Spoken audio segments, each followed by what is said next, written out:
शमशान घाट, जहां हर जलती चिता एक कहानी कहती है, जहां राख में सिर्फ शरीर नहीं, गुनाह भी जलते हैं। लेकिन क्या हो अगर कुछ आत्माएं जलने से इनकार कर दें? ये कहानी है एक ऐसे चौकीदार की जो जिंदा होकर भी मरा हुआ है और मरे हुए उन लोगों की रखवाली करता है जिनकी आत्माएं कभी चैन नहीं पाई। शमशान का चौकीदार एक ऐसी डरावनी दास्तान जहां हर राख एक राज है और हर चिता मौत का दोबारा बुलावा। भारत के गांवों में शमशान घाट सिर्फ अंतिम संस्कार की जगह नहीं होते, बल्कि वहां की हवा में कहानी, पीड़ा और कभी कभी कोई रुक गया आत्मा भी बसी होती है। यह कहानी है चांदसर नाम के एक गांव की, जहां का शमशान घाट कभी आम हुआ करता था, लेकिन अब उसे लोग भूतिया घाट कहते हैं। और वहां का चौकीदार बाबा बासु, कोई नहीं जानता वो कौन है, कब आया और कैसे रह लेता है वहां अकेला, मृतकों के बीच।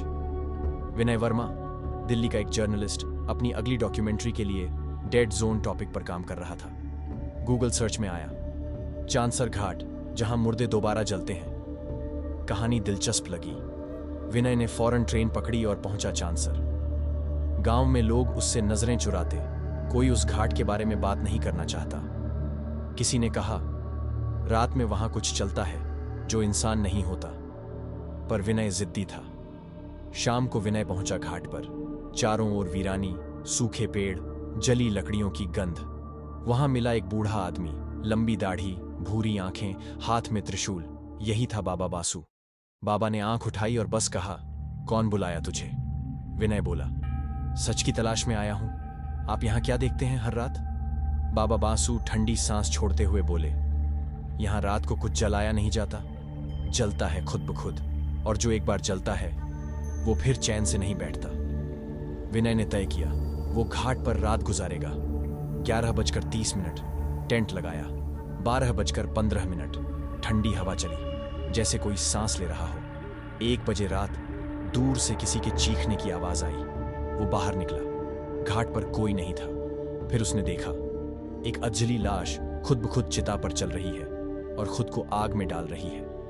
उसने कैमरा उठाया, पर स्क्रीन में कुछ नहीं दिख रहा था। बस एक शब्द कानों में गूंजा, बासु। अगली सुबह विनय बाबा बासु से भिड़ गया। कल रात मैंने कुछ देखा। वो क्या था? बाबा ने चुपचाप घाट के किनारे उसे ले जाया, जहां राख को हाथ से हटा दिया गया था। नीचे से हड्डियां नहीं, उंगलियां निकली, ताजा उंगलियां। यहां कई लोग जले हैं जो मरना नहीं चाहते थे। किसी ने उनकी मौत से खेला और अब वो दोबारा जलना चाहते हैं। विनय डर गया। किसने खेला था? बाबा बासु की आंखें लाल हो गईं। मैंने। बाबा बासु ने बताया कि वो पहले जमींदार का बेटा था। उसके बाप ने पैसे के लिए गांव के लोगों को मारकर शमशान में जला दिया, बिना संस्कार, बिना नाम। उन आत्माओं ने बदला लेना शुरू किया। एक रात बासु भी मर गया, लेकिन जिंदा बच गया। अधमरा, अधजला। मुझे उन्होंने जिंदा छोड़ा, सजा के लिए। अब वह हर रात वही आत्माएं जलाता है ताकि उन्हें मुक्ति मिले। तीसरी रात विनय को आवाजें सुनाई देने लगी। विनय, तू भी दोषी है। उसने देखा उसके कैमरे की स्क्रीन में खुद की परछाई नहीं, एक अधजली लड़की थी। वो वही थी जिसे उसने कॉलेज में आत्महत्या के लिए उकसाया था। उसका पुराना पाप अब उसके सामने था। अब तू भी जलेगा। वो चीखा, भागा और गिर पड़ा। बाबा बासु ने विनय को खींचकर चिता से दूर किया। अगर तू सच में पश्चाताप करता है तो इनकी मुक्ति में मदद कर। बाबा ने विनय को चिता जलाना सिखाया, मंत्रों से, संस्कारों से। एक एक कर आत्माएं जलने लगीं, रोती, चिल्लाती, पर चली जाती। जब अंतिम आत्मा भी चली गई तो बाबा बासु बैठ गया। अब मेरी बारी है। विनय ने उसकी चिता तैयार की। बाबा मुस्कुराया, धन्य है वो जो अपने पापों की आग में खुद को जला ले। अगली सुबह शमशान खाली था। विनय का कैमरा वहीं पड़ा था। उसमें सिर्फ राख की तस्वीरें थीं। गांव लौटकर विनय ने पूरी कहानी डॉक्यूमेंट्री में बनाई। शमशान का चौकीदार लोगों ने खूब सराहा, लेकिन कुछ दिनों बाद लोगों ने देखा वही विनय अब चांदसर शमशान में रहने लगा है, अकेला, एक त्रिशूल लेकर। कुछ आत्माएं जलती नहीं जब तक कोई उन्हें आग नहीं देता, और जो एक बार आग दे दे वो खुद आग बन जाता है।